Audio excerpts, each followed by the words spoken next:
पिछले क्लास में मैंने कुछ क्वेश्चन प्रैक्टिस के लिए दिया था। आज उस पर ही हम चर्चा करेंगे।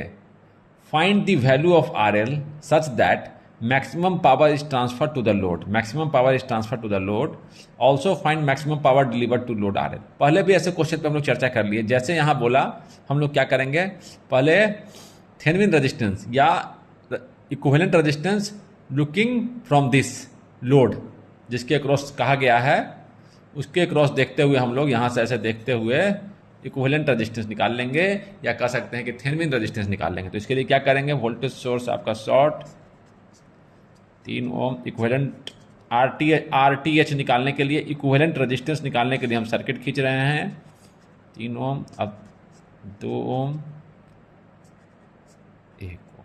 ये ना होगा यहाँ से देखते हुए जिसके क्रॉस बोला है उसके क्रॉस वैल्यू ऑफ RL पूछ रहा है, तो इक्विवेलेंट RL का वैल्यू क्या होना चाहिए, जो थेवेनिन रेजिस्टेंस के बराबर, या equivalent resistance looking from this, जहाँ से है जिसके क्रॉस बोला है उसी से लुकिंग फ्रॉम दिस। तो हम निकाल दे रहे हैं। देखिए अब ये 3 और 3 ओम पैरेलल हो गया। देखिए कैसे कैसे हो गया, 3 पैरेलल 3 हो गया। देखिए, और ये है 2 ओम और ये है आपका 1 ओम। क्या हो जाएगा इक्विवेलेंट रेजिस्टेंस, आर इक्विवेलेंट या आर थेवेनिन क्या होगा, 2 + 1 + 3 पैरेलल 3, 2 + 1 3 पैरेलल 3 क्या हो जाएगा 1.5, 2 1 3 1 4 4.5 ओम होना चाहिए इक्विवेलेंट रेजिस्टेंस। तो अब कह रहा है कि also find maximum power delivered to the load R L. तो मैक्सिमम पावर डिलीवर्ड के लिए हम क्या करते हैं, इसी का इक्विवेलेंट रेजिस्टेंस, ये देखिए कि यहाँ पर इसका इक्विवेलेंट रेजिस्टेंस मैंने खींच के इस पूरे का इक्विवेलेंट रेजिस्टेंस को दिखा दिया मैं कितना से 4.5 ओम। ठीक है, और ये RL भी क्या होना चाहिए मेरा, इसके बराबर। RL कौन सा रेजिस्टेंस पूछ रहा था, क्या लगाएंगे, तो इसी इक्विवेलेंट रेजिस्टेंस के बराबर 4.5 ओम। और हम एक इक्विवेलेंट सर्किट खींच रहे हैं अब इसका, तो यहाँ किससे रिप्लेस करेंगे अब इसको, इक्विवेलेंट को, यहाँ से VTH से इक्विवेलेंट सर्किट खींच देंगे। इसी का मैंने इक्विवेलेंट सर्किट खींच दिया, या क्या कह सकते हैं थेवेनिन इक्विवेलेंट खींच दिया। अब VTH निकाल देना है केवल। VTH क्या होगा जी, थेवेनिन क्या वोल्टेज होगा, यहाँ को ओपन सर्किट करके वोल्टेज देख लीजिए कितना होगा। ओपन सर्किट करके वोल्टेज देख लेना है। यहाँ का 8V यहाँ पर इसी टर्मिनल के बीच में कितना वोल्टेज होगा, ओपन करेंगे कोई करंट फ्लो नहीं करेगा, इधर सारे करंट इधर फ्लो करेंगे। वोल्टेज कितना हो जाएगा 15/336 × 3, या वोल्टेज डिवीजन रूल भी इसको कह सकते हैं, 3 दूनी का 6, 15/2 7.5 वोल्ट। VTH हो गया आपका 7 वोल्ट। वोल्टेज डिवीजन रूल भी कह सकते हैं, voltage upon summation of resistance into resistance, इन है, या इसी को यही ना, करंट इनटू रेजिस्टेंस। करंट निकाल लिए हैं और रेजिस्टेंस से मल्टीप्लाई कर दिए, वोल्टेज मिल गया। अब देखिए अब क्या कर रहा है, मैक्सिमम पावर डिलीवर्ड क्या होता है, I²R, या कह सकते हैं V/R। करंट क्या होता है, V/R का स्क्वायर इनटू R। फॉर्मूला क्या निकला था, V² बाई ये V करंट क्या हो गया, V/R, यानी टोटल रेजिस्टेंस क्या है 2R बराबर है ना, ये रेजिस्टेंस बराबर है। फिर से V/R, चलो यहाँ लिख देते हैं, V/RL + RL बराबर है 2RL, यही ना हो गया V/R। तो R क्या है यहाँ पर, this plus this, total resistance into RL। मेरा फॉर्मूला क्या आया था, पहले भी डिराइव कर चुके हैं। फॉर्मूला क्या आता है, maximum power deliver to the load क्या आता है, V², यहाँ VTH है तो VTH² by RL cancel 4RL। यहाँ रख के वैल्यू निकालिए, फिर से कर देता हूँ 7.5 का स्क्वायर। फॉर्मूला हम लोग डिराइव भी किए थे, VTH² बाई 4RL। 4 × RL कितना है, RL है मेरा 4.5। जो भी आता है कमेंट में आप आंसर निकाल के लिख सकते हैं। इस क्वेश्चन को देखिए, find the current flowing through the branch XY of the circuit shown below using superposition theorem. Superposition theorem से ये ब्रांच का करंट निकालना है। 2 वोल्टेज सोर्स लगे हैं। सुपरपोजिशन थ्योरम में पहले क्या करते हैं, पहले कोई एक वोल्टेज सोर्स को लेकर करंट निकाल लेते हैं। यहाँ पर देखिए 20 वोल्ट सोर्स को लिया, 2 ओम, 3 ओम, इस वोल्टेज सोर्स को शॉर्ट कर दिया, 1 ओम, 3 ओम, यहाँ पर लगा हुआ था 2 ओम का।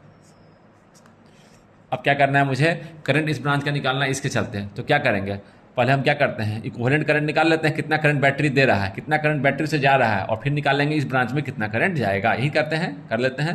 देखिए कितना इक्विवेलेंट करंट निकालने के लिए क्या करना होगा, टोटल रेजिस्टेंस निकालना होगा, voltage upon resistance, total resistance कितना होगा, इक्विवेलेंट रेजिस्टेंस कितना होगा, टोटल करंट निकालना है। टोटल करंट निकालना है तो क्या करना होगा, पहले मुझे क्या करना होगा, V/R, आर मतलब total resistance, equivalent resistance of this. ठीक है, तो निकाल लेते हैं। ये देखिए ये दोनों क्या है, पैरेलल में, ये सीरीज में है 3 ओम और ये सारे सीरीज में है 1 3 1 4 5 6 ओम और ये 2 ओम, ये ना है, यहाँ लगा हुआ 20 वोल्ट। तो देखिए कितना करंट होगा, आर इक्विवेलेंट कितना हो गया, आर इक्विवेलेंट हो गया आपका, ये देखिए दोनों पैरेलल, 3 2 5 1 6 पैरेलल 3 और 2 प्लस 6 पैरेलल 3, यानी कि आई देखिए ये निकालिएगा, यहाँ पर आप कमेंट में लिखिएगा आई कितना हो जाएगा, बैटरी से कितना करंट जा रहा है। इस केस में इस बैटरी से करंट जा रहा है 20/R इक्विवेलेंट, आर इक्विवेलेंट में रहा है 2 + 6 पैरेलल 3, ये बैटरी से करंट जा रहा है। अब कह रहा है इस मुझे कहाँ निकालना है, इस ब्रांच का करंट, इस ब्रांच का करंट, इस ब्रांच का करंट, इस ब्रांच का करंट, इस ब्रांच का करंट क्या हो जाएगा, I'(XY) कर देते हैं, कितना हो जाएगा, current division rule, I total incoming current opposite branch resistance, opposite branch में रेजिस्टेंस कितना है, ये देखिए अपोजिट ब्रांच का रेजिस्टेंस 6, समेशन ऑफ रेजिस्टेंस 6 + 3, इतना करंट आ रहा था, इतना करंट आई आ रहा था, ये कैसे डिवाइड हुआ, तो I into opposite branch resistance upon summation of resistance. यहाँ आई निकाल चुका है, यहाँ पुट कीजिए, कमेंट में लिखिए। ये भी हो गया आपका। अभी क्या हुआ, केवल एक सोर्स के चलते निकला है, करंट का डायरेक्शन भी ध्यान दीजिएगा, करंट कैसे जा रहा है, ऐसे, ठीक है, कोई दिक्कत नहीं है। सेकंड केस में क्या करेंगे, हम क्या करेंगे सेकंड केस में, केवल दूसरे सोर्स को लेंगे, पहले सोर्स को शॉर्ट कर देते हैं। यहाँ पर मैंने क्या किया, इसको शॉर्ट कर दिया, 2 ओम 3 ओम 20 वोल्ट, और इधर लगा हुआ, तीनों को जोड़ दें, इधर लगा हुआ 3 2 5 1 6, समझे।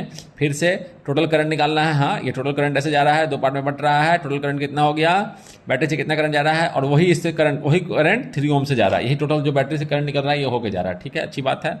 तो हो गया आपका आर इक्विवेलेंट, पहले निकाल लेंगे इस केस में, आर इक्विवेलेंट कितना आ जाएगा आपका, ये दोनों पैरेलल में है और ये सीरीज में 3 + 6 पैरेलल 2, देखिए ये दोनों पैरेलल में है, ये और इसके साथ ये सीरीज में है 6 पैरेलल 2, ये हो गया। और आपका I' कितना हो जाएगा, I', यही I क्या है, इस घर का करंट है, XY ब्रांच, यही ना XY ब्रांच है, तो जो बैटरी से करंट आ रहा है मेरा वही करंट इसमें जा रहा है, ठीक है, अच्छी बात है। I'(XY) इसी को कर देते हैं, कितना आ गया 20/3 + 6 पैरेलल 2, लेकिन डायरेक्शन ध्यान दीजिएगा, इसमें डायरेक्शन कैसे है, ऐसे है, Y2X, डायरेक्शन क्या है, मैं यही लिख दे रहा हूँ, डायरेक्शन क्या है, Y2X है, ध्यान देने के लिए लिख दिया। मैं खुद ही माइनस कर लूँगा, अपने अनुसार एडजस्ट कर लूँगा, आप माइनस देके भी लिख सकते थे कि पहले का करंट ऐसा है तो उसका अपोजिट, कोई दिक्कत नहीं है, हम खुद से देख लिए। अच्छा, तो मेरा आई नेट कितना हो जाएगा, आई नेट क्या होगा, हम साइन के साथ घटाएंगे, पहले का करंट कितना था, ये I'(XY), ये करंट पहले था I'(XY), इसको I" कर देते हैं, चलो I'(XY) जो पहले का करंट था माइनस I'(XY), माइनस कर देंगे, जो करंट आएगा वही नेट करंट है। एक्चुअली समेशन का, आप बोलेंगे सर समेशन करना, हाँ समेशन ही करेंगे, बट साइन के साथ, ये करंट का डायरेक्शन ऐसे है और ये करंट का डायरेक्शन ऐसे है, तो माइनस हो गया, समझे बात को, नेट करंट निकाल दिए, जो भी आंसर आएगा, this minus this current is through X to Y and this current is Y to X, ऐसे जा रहा है Y to X, so sine के साथ हम कर दिए, ऐड करेंगे तो साइन के साथ करेंगे, यानी कि माइनस हो जाएगा, यहाँ आंसर लिख दिए। इस क्वेश्चन पे भी हम लोग चर्चा कर चुके हैं क्लास में। A coil having an impedance of 50 millihenry and a resistance 10 ohm is connected in series with a 25 microfarad capacitor across a 200 volt AC सप्लाई, calculate resonance frequency, current flowing at resonance, quality factor. देखिए इस तरह से coil है, एक impedance of 50 millihenry and resistance दे रखा है, इसका रेजिस्टेंस है 10 ओम, और ये दे रखा है इंडक्टेंस दे रखा है, इसका इंडक्टेंस L दे रखा है 50 मिली हेनरी, ठीक है। इसी तरह से कैपेसिटर का दे रखा है, एक सीरीज में कनेक्टेड है इससे 25 माइक्रोफैराड, कैपेसिटेंस दे रखा है। अगर मुझे रिएक्टेंस निकालना होता तो क्या करते हैं जी, J⍵L से मल्टीप्लाई करते हैं, 1/J⍵C यहाँ करते हैं, तब रिएक्टेंस आता है। ये क्या है, ये अभी तो इंडक्टर और कैपेसिटर का वैल्यू है, ध्यान दीजिएगा, और ये सप्लाई से लगा हुआ है, रेजोनेंस। ये वोल्टेज जो दे रखा है कांस्टेंट, यानी कि तरह से हम समझ सकते हैं जब ऐसे दिया है तो ये आरएमएस वैल्यू दिया है। खैर उसकी यहाँ जरूरत भी नहीं है, मैंने तो यहाँ पर रेजोनेंस फ्रीक्वेंसी पूछा है। तो यहाँ देखिए रेजोनेंस फ्रीक्वेंसी का हम लोग फॉर्मूला निकाल चुके हैं। ओमेगा नॉट क्या होता है 1/√LC। इसी को अगर एफ में लिखे तो क्या लिखेंगे 1/2π√LC हो गया। Current flowing at resonance, current flowing at resonance क्या होता है, सर्किट कैसा बिहेव करता है रेजोनेंस पे, it behaves as a resistive circuit. Current क्या हो जाएगा V/R, V का वैल्यू दे रखा है यहाँ, L और C का वैल्यू पुट कर दीजिएगा। यहाँ V का वैल्यू दे रखा है 200 वोल्ट, अगर ये RMS है तो ये RMS करंट आएगा, उससे कोई दिक्कत नहीं है। अपॉन R दे रखा है 10 ओम, तो ये आपका आ गया 20 एम्पियर, कोई दिक्कत नहीं है। तीसरा क्वेश्चन पूछा है क्वालिटी फैक्टर। क्वालिटी फैक्टर मैंने बता दिया था omega naught resonance frequency upon bandwidth. ये होता है रेजोनेंस फ्रीक्वेंसी क्या होता है आपका 1/√LC, और बैंडविथ क्या होता है रेडियन में R/L। इसको कट करके आता है 1/R √L ऊपर ऊपर कट गया, नीचे आ गया L/C। इस फार्मूले में चूँकि सब कुछ मालूम है, R मालूम है, L मालूम है, C मालूम है, सारा वैल्यू पुट कीजिए और क्वालिटी फैक्टर आपका आ जाएगा। लिखकर कमेंट करिए। अब इस क्वेश्चन को देखते हैं। A resistance of 20 ohm and inductance of 0.2 henry and a capacitance of 100 microfarad are connected across a 220 volt 50 hertz supply. इसका मतलब क्या है जी कि वो एसी सोर्स है, आरएमएस से रिप्रेजेंट किया गया है। Determine the following impedance, current, voltage across RLC, power factor, power in watt. तो इस तरह से आपका एक रजिस्टर है, एक आपका इंडक्टर है, एक कैपेसिटर है। वैल्यू दे रखा है आर का, ये एल है 0.2 हेनरी, कैपेसिटेंस है 100 माइक्रोफैराड। अब देखिए कहा है इम्पीडेंस, तो इम्पीडेंस क्या कैसे लिखेंगे, इसका इम्पीडेंस कैसे निकालेंगे j⍵L, इसका j⍵1/j⍵C, ठीक है। इम्पीडेंस निकालते हैं, आर में तो कोई दिक्कत नहीं, आर हो गया रजिस्टिव कंपोनेंट, ठीक है, रियल कंपोनेंट, और इम्पीडेंस निकालना है। तो अब जब इसका निकालते हैं XL कैसे हो गया j⍵L, ये हो गया आपका J2πf × L। जब वैल्यू पुट करेंगे आप कैलकुलेट कीजिएगा, ये आता है J63, J × 63। J क्या बता रहा है जी, फेज का इन्फॉर्मेशन देता है 63। दूसरी बात एक चीज़ में और ध्यान देना चाहूँगा, कभी कभी मैं ऐसे लिखता हूँ इंडक्टर का इंडक्टेंस ऐसे j⍵, ऐसे इंडक्टर का लिखना है आपका रिएक्टेंस कैसे लिख देते हैं J × XL। तो इसे कन्फ्यूज मत कीजिएगा सर, आप JXL लिखे फिर XL तो यही है, तो यहाँ XL पुट कर देंगे तो सेम चीज़ आ जाएगा। J × XL फिर से ऐसे हो जाएगा, J कैंसिल हो जाएगा, J² हो जाएगा, -1 हो जाएगा, ऐसा नहीं। टर्म के अनुसार मैं अपना ये चेंज, जब मैं ऐसे लिखता हूँ कि ये है उसका रिएक्टेंस, यानी कि मैं XL बता रहा हूँ कि XL केवल आपका है ⍵L, ये कह रहा हूँ। एक अलग से J देने की जरूरत नहीं है। मैं कभी कभी ये सिंबल यूज करता हूँ XL = दिस, कभी कभी मैं रिएक्टेंस लिख देता हूँ कि reactance of the capacitor JXL, ऐसे ध्यान दिए होंगे आप। तो वहाँ XL का मतलब है, टर्म के अनुसार ध्यान दीजिएगा, वहाँ XL का मतलब एक्स्ट्रा J, मतलब एक J मैंने पहले ही लगा दिया है। मैं यह कहना चाह रहा हूँ कि वहाँ पर एक J पहले से लगा हुआ है, XL वाला पार्ट केवल ⍵L, एक J एक्स्ट्रा मत कर दीजिएगा, समझे ना, वो ध्यान दीजिएगा। मैं लिखने का 2 तरीका यूज करता हूँ, देखिए समझ के बात को। जहाँ ऐसे लिखा हूँ वहाँ J नहीं लगा हुआ है, J लगा दिया। जहाँ ऐसे लिखता हूँ JXL, मतलब कि वहाँ पर J और XL को मुझे डायरेक्ट ⍵L लिखना है, 2 बार J नहीं लगाना है, मतलब कि एक ही बार J रहेगा, बस इतना ही ध्यान देना, कोई दिक्कत नहीं है, समझे बात को। एक ही बार J रखना है, ऐसा लिख दिया JXL, तो ऐसे नहीं कि एक बार J और लगा देना, यानी कि यहाँ XL का मतलब है केवल ω × L, J पहले ही लगा दिया हूँ, बस इतना ही कहना चाहता हूँ, इसमें कन्फ्यूजन की कोई बात नहीं है, आप जानते भी हैं। तो ये कर दिया मैं XL। XC उसी तरह से निकाल दूंगा मैं, XC निकालेंगे 1 क्या होता है j⍵C, इसी को लिख सकते हैं, माइनस ऊपर कर देंगे तो J ऊपर कर देंगे तो -j⍵C, और ये आपका आ गया -j/2π50। कैलकुलेशन कीजिएगा, कैपेसिटेंस दे रखा था 100 × 6, जब इसको कैलकुलेट किया तो ये आया लगभग 32 ओम J, ठीक है ना। अब Z कितना आ गया जी, Z हो गया resistance part plus reactive part, R था आपका 20, R + j⍵L -1/, माइनस कर दिए हैं तो आपका 1/ω_C, J को ऊपर करके माइनस कर दिए।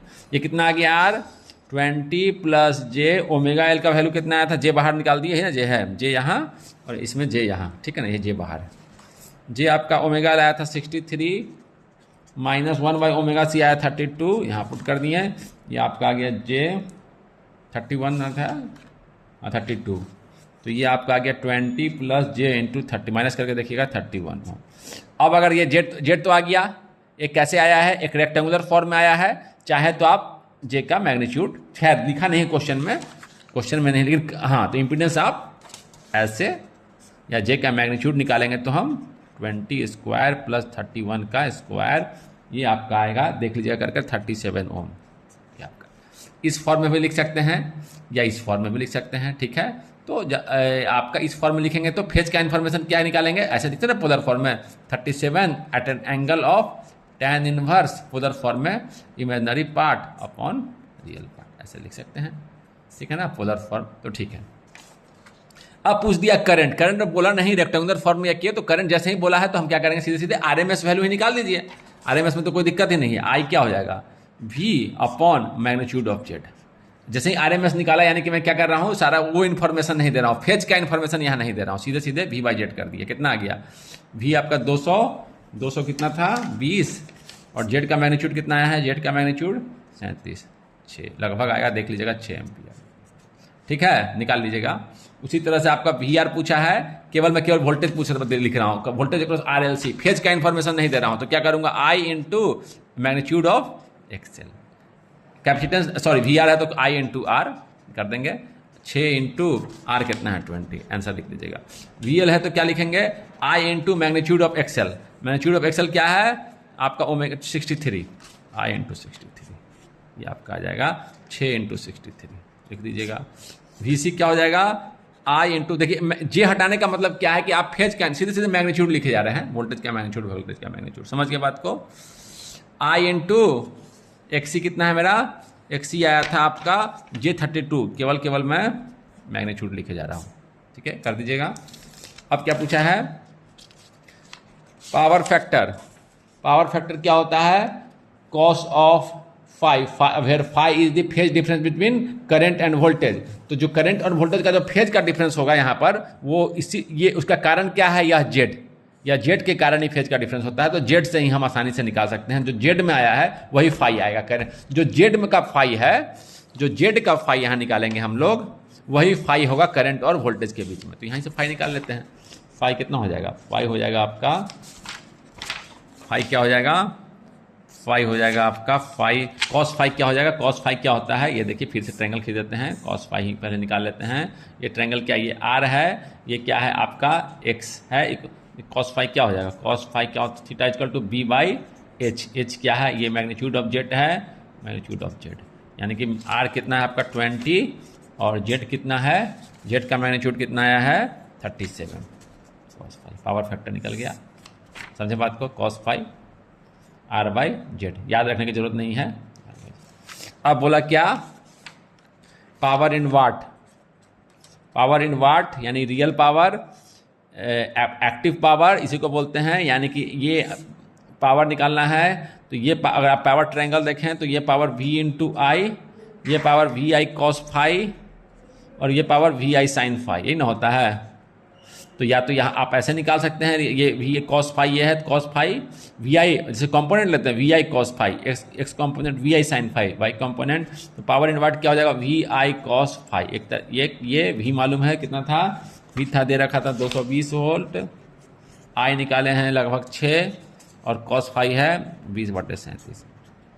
एक तो ये तरीका है, यही पावर एक्चुअल में डिसिपेट हो रहा है, इसको आप ऐसे भी निकाल सकते हैं, आई स्क्वायर आर, आरएमएस करंट जो हम निकाल रहे हैं ये सारे आरएमएस में ही है, 220 वोल्ट आरएमएस में ही है, सारे वोल्टेज करंट भी आरएमएस में आए हैं, इससे भी निकालेंगे, ऐसे भी निकाल सकते हैं आई स्क्वायर आर, क्योंकि यही पावर रियल वाट पावर का मतलब है कि यही पावर एक्चुअल में डिसिपेट हो रहा है रजिस्टर के अक्रॉस। तो आई स्क्वायर आर भी करेंगे तो आई मालूम है 6 स्क्वायर इंटू आर क्या है 20, ऐसे भी कर सकते हैं, ऐसे भी कर सकते हैं, ऐसे भी कर सकते हैं।